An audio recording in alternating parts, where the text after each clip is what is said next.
Ahli kumpulan kami terdiri daripada 5 orang ahli. Yang pertama, Zarif Ukasyah bin Muhammad.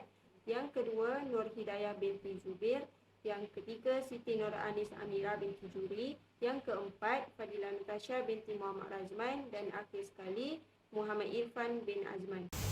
Feminisme ialah gerakan sosial dan politik yang ingin mencapai kesaksamaan jantina, mencabar stereotip gender dan memperjuangkan hak wanita dalam pelbagai bidang kehidupan.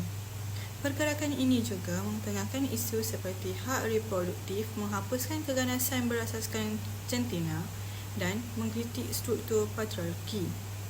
Feminisme mempunyai pelbagai arus dengan pendekatan yang berbeza dan walaupun ia telah membawa perubahan positif, masih terdapat perjuangan untuk mencapai kesaksamaan jantina yang lengkap di seluruh dunia.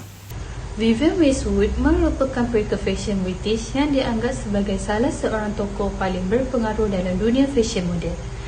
Beliau telah dilahirkan pada 8 April 1941 di Twin Windsor, Derbyshire di England.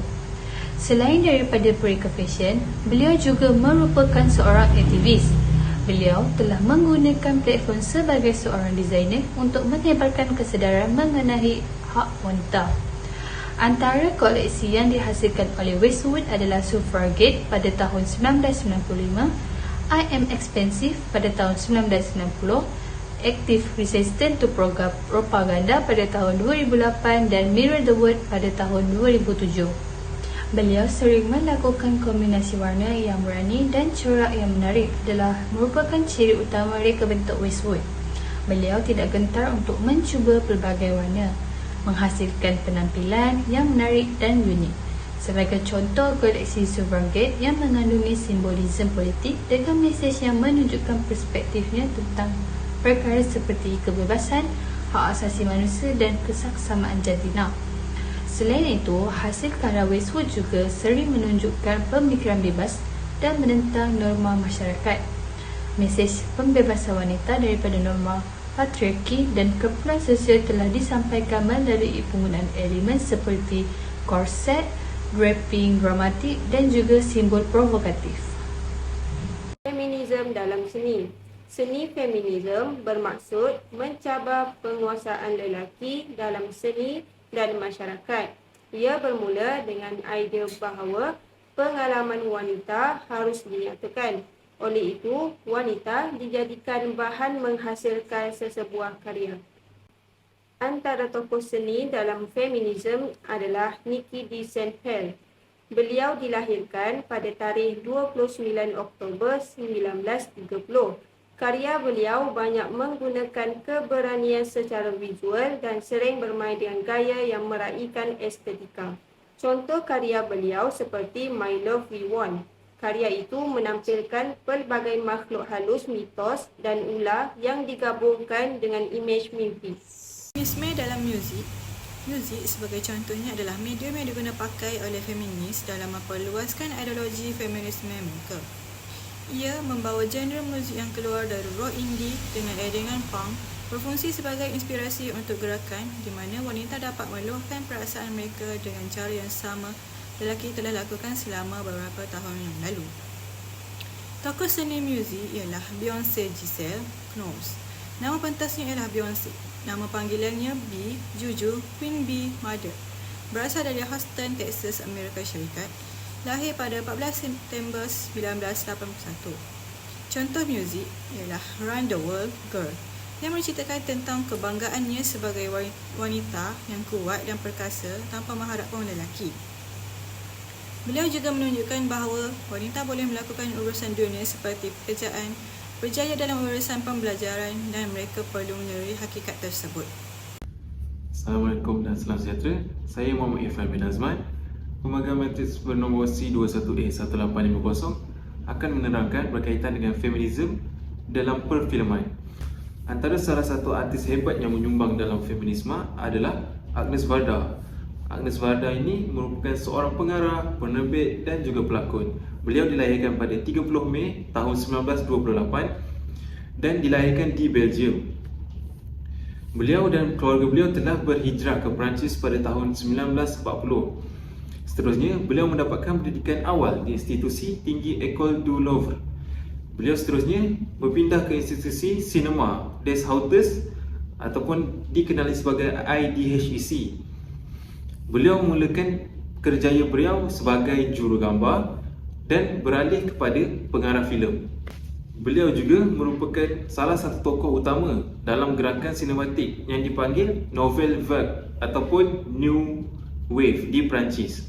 Jadi, antara sumbangan terbesar beliau kepada feminisme ialah dengan menghasilkan karya terkenal beliau, iaitu yang bertajuk Cleo 5 to 7. Jadi Cleo 5 to 7 ini adalah sebuah filem klasik yang dilancarkan pada tahun 1962, iaitu sewaktu gerakan feminisme sedang menyebar. Seterusnya, filem ini mempunyai unsur-unsur feminisme. Ianya menceritakan kisah seorang penyanyi pop Paris yang terkenal, iaitu Cleo Victoire, yang sedang menunggu hasil ujian perubatan yang akan mengesahkan penyakit yang membawa maut. Cleo ini adalah seorang penyanyi dan ikon pop. Beliau menghadapi penilaian masyarakat terhadap penampilannya. Filem ini jelas mengkritik norma patriarki dan objektif wanita dalam industri hiburan. Jadi di dalam filem ini, perjalanan Cleo sepanjang 2 jam filem ini mencerminkan proses pembebasan dan kesedaran diri yang merupakan tema utama dalam gerakan feminis. Filem ini mempersembahkan naratif yang kuat dan mendalam tentang kehidupan wanita, melepaskan diri daripada penekanan pada naratif romantis ataupun stereotip yang seiring dihadapi wanita. Assalamualaikum dan salam sejahtera. Saya Zarif Kashia bin Muhammad. Nama matrik C21A2231 akan membentangkan mengenai sebuah tajuk feminism dalam konteks sastra. Berikut merupakan tema yang selalu diketengahkan oleh pengarang-pengarang feminism, antaranya adalah pengalaman wanita. Sastra feminis sering meneroka kehidupan, cabaran dan pengalaman pribadi wanita. Penulis feminis selalu menulis tentang perasaan, perjuangan dan pencarian identiti dalam konteks masyarakat yang sering memihak kepada lelaki. Tema yang kedua adalah struktur patriarki. Kritikan terhadap struktur patriarki yang menguntungkan lelaki menyebabkan penindasan terhadap wanita dan merampas hak-hak mereka. Untuk tema yang ketiga yang sering digunakan dalam penulisan feminis adalah ketidakadilan sosial. Penulis feminis mengangkat isu ketidakadilan sosial seperti keganasan gender, diskriminasi dan ketidaksetaraan yang dalam sistem undang-undang. Mereka sering menyalahkan keadaan di mana wanita menjadi mangsa atau diabaikan. Antara karya yang mempunyai kriteria feminisme adalah The Handmaid's Tale oleh Margaret Atwood, yang menggambarkan sebuah dunia distopian yang menindas wanita dan melalui watak of Fred.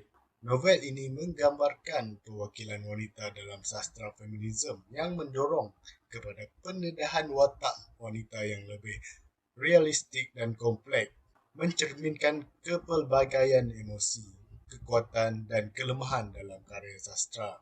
Novel ini juga menggambarkan mengenai penolakan stereotip jantina di mana pengarang menolak stereotip melalui pemaparan kesengsaraan dan kekuatan wanita dalam situasi yang melampau, menunjukkan kerumitan emosi dan keinginan wanita dalam menghadapi penindasan. Akhir sekali, novel ini juga menceritakan mengenai perjuangan wanita dan kesetaraan jantina. Novel ini menginspirasikan perbincangan tentang perjuangan wanita dan memotivasikan tindak balas mengenai kesetaraan jantina serta autonomi wanita. Melalui watak wanita yang kuat dan kompleks dalam The Handmaid's Tale, Margaret Atwood telah menyumbang kepada perbincangan yang lebih mendalam mengenai pengalaman wanita dan isu-isu kesetaraan jantina dalam masyarakat. Terdapat karya-karya lain yang menggambarkan feminisme, antaranya adalah The Colour Purple oleh Alice Walker 1982, The Bal Jar oleh Sylvia Plath 1963 dan The Awakening oleh Kate Copin 1999. Dengan adanya karya-karya ini, Orang ramai boleh membuat kajian pada masa akan datang. Sekian, terima kasih.